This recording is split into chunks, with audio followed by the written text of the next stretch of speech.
ನಾನು ವಾರಣಾಸಿಯಿಂದ ನನ್ನ ಜರ್ನಿನ ಮುಂದುವರಿಸ್ತಾ ಈಗ ಹೋಗ್ತಿರೋಂಥ ಜಾಗ ಬಂದ್ಬಿಟ್ಟು ಮಹಾತ್ಮ ಬುದ್ಧನಿಗೆ ಜ್ಞಾನೋದಯ ಆದಂಥ ಸ್ಥಳ.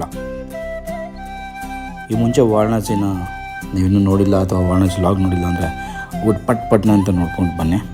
ಈಗ ನನ್ನ ಜೊತೆ ಈ ಒಂದು ಬುದ್ಧನ ಕತೆ.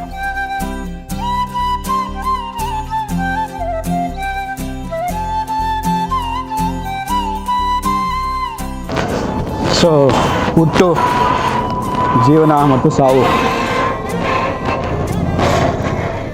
ಏನಕ್ಕಪ್ಪ ಈ ಒಂದು ಲಾಗು ಹುಟ್ಟು, ಜೀವನ ಮತ್ತು ಸಾವು ಅಂತ ಸ್ಟಾರ್ಟ್ ಮಾಡ್ತಾ ಇದ್ದೀನಿ ಅಂದ್ಕೊಂಡ್ರ? ನಮಸ್ಕಾರ ಗುರುಗಳೇ, ಎಲ್ಲರೂ ಹೇಗಿದ್ದಾರೆ? ನಾನಂತೂ ಸೂಪರ್ ಆಗಿದ್ದೇನೆ. ಎಲ್ಲರಿಗೂ ಬೋಧಗಯೆಗೆ ಸ್ವಾಗತ, ಸುಸ್ವಾಗತ.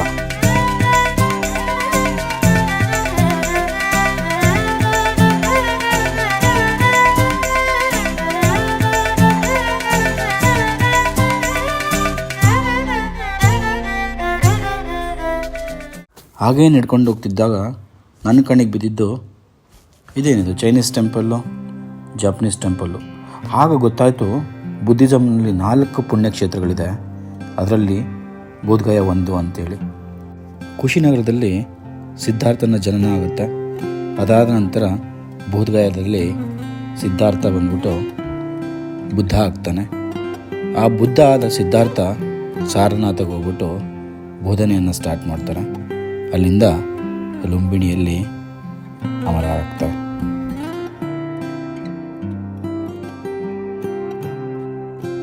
ಈಗ ನೀವು ನೋಡ್ತಿರೋ ಅಂಥದ್ದು the great Buddha statue of Bodh Gaya. ಇದು ಸರಿಸುಮಾರು 7 ವರ್ಷಗಳ ಕಾಲ ಸತತವಾದ ಒಂದು ಪರಿಶ್ರಮದಿಂದ ನಿರ್ಮಾಣ ಮಾಡಿರುವಂಥದ್ದು. ಇದನ್ನು ನಿರ್ಮಾಣ ಮಾಡಲಿಕ್ಕೆ ಈ ಪ್ರತಿಮೆನ ಆಲ್ಮೋಸ್ಟ್ 12,000 ಜನ ಕೆಲಸ ಮಾಡಿದ್ದಾರೆ.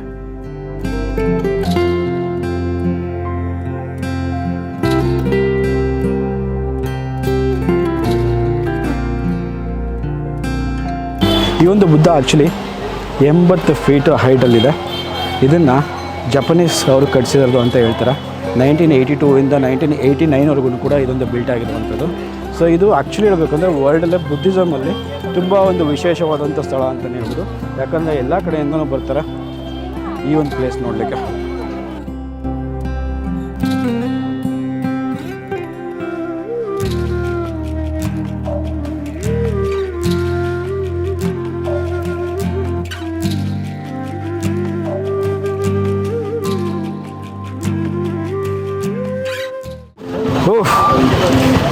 ಬರೀ ಬೆಂಗಳೂರು ಒಂದೆಲ್ಲ ಟ್ರಾಫಿಕ್ಕು, ಬೆಂಗಳೂರು ಫಾರ್ ಬೆಟರ್ ಅನಿಸುತ್ತೆ.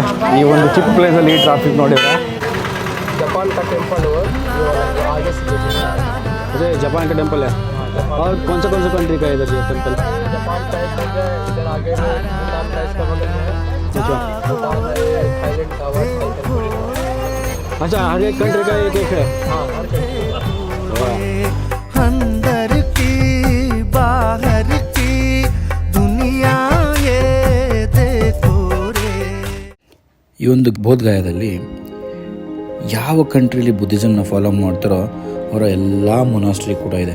ಚೈನೀಸ್ ಮೊನಾಸ್ಟ್ರಿ ಆಗಿರ್ಬೋದು, ಜಾಪನೀಸ್ ಮೊನಾಸ್ಟ್ರಿ ಆಗಿರ್ಬೋದು, ಥೈಲ್ಯಾಂಡ್ ಮೊನಾಸ್ಟ್ರಿ ಆಗಿರ್ಬೋದು, ಭೂತಾನೀಸ್ ಮೊನಾಸ್ಟ್ರಿ ಆಗಿರ್ಬೋದು, ಪ್ರತಿ ಒಂದು ಕಂಟ್ರಿದು ಕೂಡ ಮೊನಾಸ್ಟ್ರಿ ಇದೆ. ಎಲ್ಲೋದು ಕೂಡ ತುಂಬ ಬ್ಯೂಟಿಫುಲ್ಲಾಗಿ ಮೇಂಟೈನ್ ಮಾಡಿದ್ದಾರೆ.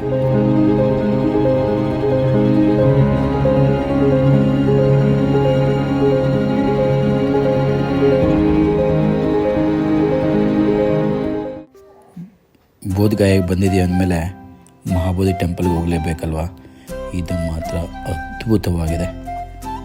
ಇಲ್ಲೇ ಬುದ್ಧನಿಗೆ ಎನ್ಲೈಟನ್ಮೆಂಟ್ ಆಗಿದ್ದು, ಅಂದರೆ ಜ್ಞಾನೋದಯ ಬಂದಿದ್ದು.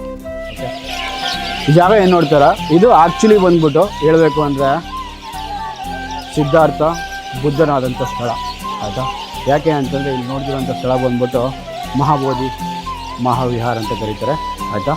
ಈ ಒಂದು ಸ್ಥಳನ ಫಸ್ಟ್ ಬಂದ್ಬಿಟ್ಟು ಅಶೋಕ ಸಾಮ್ರಾಟರು ನಿರ್ಮಾಣ ಮಾಡಿದ. ಅಂದರೆ ಅಶೋಕ ಸಾಮ್ರಾಟ್ ನಿರ್ಮಾಣ ಮಾಡಿದಾಗ ಪೂರ್ತಿಯನ್ನು ನಿರ್ಮಾಣ ಆಗಿರಲಿಲ್ಲ, ಬರೀ 4 ಚೌಕ ನಿರ್ಮಾಣ ಆಗಿತ್ತು. ಅದಾದ ನಂತರ ಸಮುದ್ರಗುಪ್ತ ಕೂಡ ನಿರ್ಮಾಣ ಮಾಡಿದ ಆಯಿತಾ. ಅದಾದ ಮೇಲೆ ನಿಮಗೆಲ್ಲ ಗೊತ್ತಿರುವ ಹಾಗೆ 2013ರಲ್ಲಿ ಒಂದು ಬಾಂಬ್ ಬ್ಲಾಸ್ಟ್ ನಡೆಯುತ್ತೆ. ಬಾಂಬ್ ಬ್ಲಾಸ್ಟ್ ಆದ ನಂತರ ಅಲ್ಲೇನು ಮೇಲ್ಗಡೆ ನೋಡ್ತಾ ಇದ್ದೀರಲ್ಲ ಚಿನ್ನದ ಒಂದು ಗೋಪುರ, ಆ ಒಂದು ಗೋಪುರನ ಥೈಲ್ಯಾಂಡ್ನ ಒಂದು ದೊರೆ ಮಾಡಿಸ್ಕೊಟ್ಟಿದ್ದು ಈ ಒಂದು ಸ್ಥಳಕ್ಕಾಗಿ. ಸೊ ಬನ್ನಿ, ಇದು ಹೊರಗಡೆಯಿಂದ ಆ್ಯಕ್ಚುಲಿ ಎಲ್ಲಿ ಸಿದ್ಧಾರ್ಥ ಬುದ್ಧ ಆದ ಅಂತ ಇದೆಯಲ್ಲ ಆ ಸ್ಥಳಕ್ಕೆ ಹೋಗೋಣ ಬನ್ನಿ.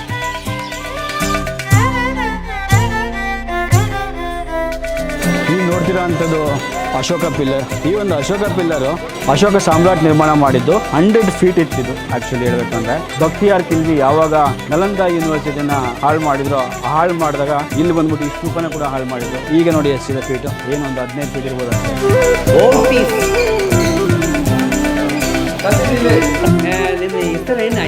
ಹಾಂ, super super, thank you. Hubli, okay. ನಿಮ್ಮದು ಹುಬ್ಳಿ ಸಾಯ. Good good good, nice to meet you sir.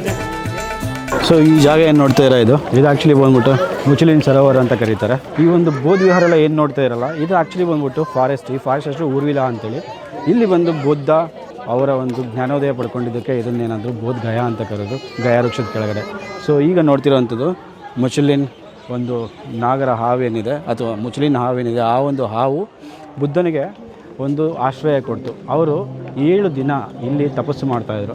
7 ದಿನ ತಪಸ್ಸು ಮಾಡೋಕೆ ಏನಾಯ್ತು ಅಂದರೆ ಸಿಕ್ಕಾಪಟ್ಟೆ ಮಳೆ ಬರೋಕ್ಕೆ ಸ್ಟಾರ್ಟ್ ಆಯಿತು. ಮಳೆ ಬರೋಕ್ಕೆ ಸ್ಟಾರ್ಟ್ ಆದಾಗ ಇಲ್ಲಿರುವಂಥ ಕೆರೆ ಇರಲಿಲ್ಲ. ಆ ಕೆರೆ ಆಗಿದ್ದು ಯಾಕೆ ಅಂತಂದರೆ ಆ ಒಂದು ಮುಚಲಿನ್ ಅಥವಾ ಹಾವು ಮುಚಲಿನ್ ಅಂತ ಏನಕ್ಕೆ ಕರೀತಾರೆ ಅಂದರೆ ಮಗಧ ರಾಜ್ಯ ಇದ್ದಾಗ ಆ ಹಾವನ್ನು ಮುಚಲಿನ್ ಅಂತ ಕರೀತಾ ಇರ್ತಾರೆ. ಅದಕ್ಕೋಸ್ಕರ ಆ ಹಾವು ಬಂದ್ಬಿಟ್ಟು ಬುದ್ಧನಿಗೆ ಒಂದು ಆಶ್ರಯ ಕೊಡ್ತು 7 ದಿನ ತಪಸ್ಸು ಮಾಡಲಿಕ್ಕೆ. ಆ ತಪಸ್ಸು ಮಾಡಿದಾಗ ಸೊ ಬುದ್ಧನ ಹತ್ರ ಕೊಡಲಿಕ್ಕೆ ಏನೂ ಇರಲಿಲ್ಲ. ಆಗ ಬುದ್ಧ ಕೇಳ್ದ, ನನ್ನ ಹತ್ರ ಕೊಡಲಿಕ್ಕೇನಿಲ್ಲ, ಬಟ್ ಈ ಒಂದು ಸ್ಥಳಕ್ಕೆ ನಿನ್ನ ಹೆಸರೇ ಇರುತ್ತೆ, ನಾನು ಹೋದ್ಮೇಲೂ ಕೂಡ ಅಂತ ಹೇಳ್ಬಿಟ್ಟು ಈ ಒಂದು ಸ್ಥಳಕ್ಕೆ ಮುಚಲಿನ್ ಅಂತೇಳಿ ಹೆಸರು ಬಂತು.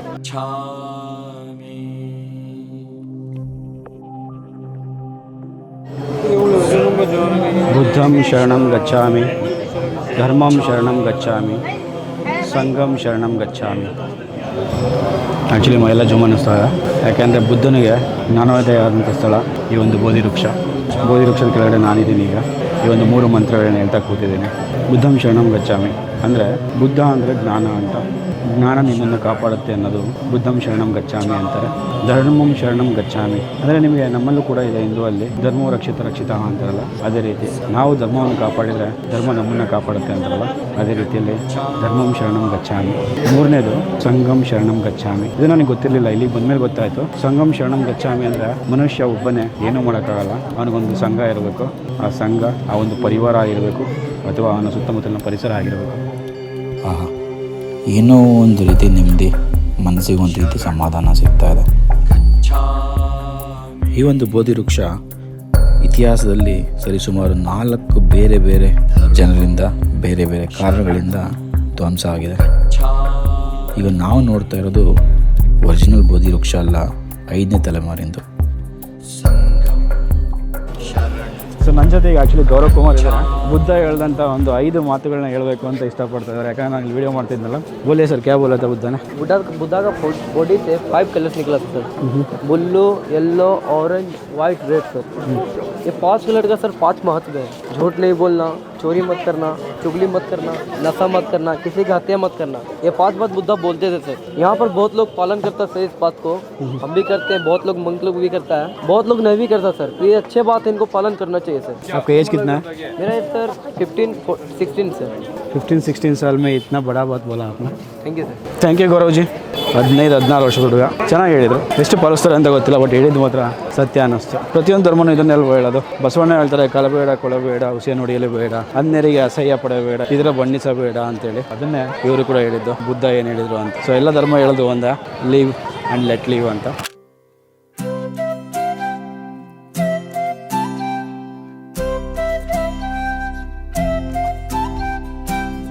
ಬುದ್ಧಂ ಶರಣಂ ಗಚ್ಚಾಮಿ, ಸಂಘಂ ಶರಣಂ ಗಚ್ಚಾಮಿ. ಈ ಒಂದು ಮೂಲ ಮಂತ್ರ ಬುದ್ಧಿಸಮಲ್ಲಿ ಸ್ಟಾರ್ಟ್ ಆಗಿದ್ದು ಈ ಒಂದು ಸ್ಥಳದಿಂದ, ಅದೇ ಸಾರನಾಥ. ಈ ಒಂದು ಸಾರನಾಥ ತುಂಬನೇ ಫೇಮಸ್ ಅಂತಲೇ ಹೇಳ್ಬೋದು ನಮ್ಮ ಒಂದು ಭಾರತದಲ್ಲಿ. ಯಾಕೆ ಅಂದರೆ ಇಲ್ಲಿ ನಾವು ನೋಡ್ಬೋದು ಒರಿಜಿನಲ್ ರಾಷ್ಟ್ರೀಯ ಚಿಹ್ನೆ. ಸೊ ಇದನ್ನು ನೋಡಿ ಮಾತ್ರ ನನಗಂತೂ ಮೈಯೆಲ್ಲ ಜುಮ್ ಅನ್ನಿಸ್ತು, ಆಯಿತಾ. ಈ ಸಾರನಾಥ ಸ್ತೂಪ ಆಗಿರ್ಬೋದು ಮತ್ತು ಒರಿಜಿನಲ್ ನ್ಯಾಷನಲ್ ಆ್ಯಂಬ್ಲಮ್ ನೋಡಿ. ಹೇಗಿತ್ತು ಸಿದ್ಧಾರ್ಥ ಗೌತಮ ಬುದ್ಧ ಆದಂಥ ಕತೆ? ನಾನು ಆಗಲೇ ಹೇಳಿದ್ನಲ್ಲ, ಹುಟ್ಟು, ಜೀವನ, ಸಾವು, ಈ ಒಂದು 3 ಪದಗಳಿಗೆ ಅರ್ಥ ಹುಡುಕ್ತಾ ಹೊರಟ ಸಿದ್ಧಾರ್ಥ ಹೇಗೆ ಬುದ್ಧ ಆದ ಅಂತೇಳಿ. ಬುದ್ಧ ಅನ್ನೋದು ಹೆಸರಲ್ಲ, ಅದೊಂದು ಜ್ಞಾನ. ಸೊ ಇದನ್ನು ಹೇಳ್ತಾ ಈ ಒಂದು ಎಕ್ಸ್ಪೀರಿಯನ್ಸ್ನ ಇಲ್ಲಿಗೆ ಮುಗಿಸ್ತಾ ಇದ್ದೀನಿ.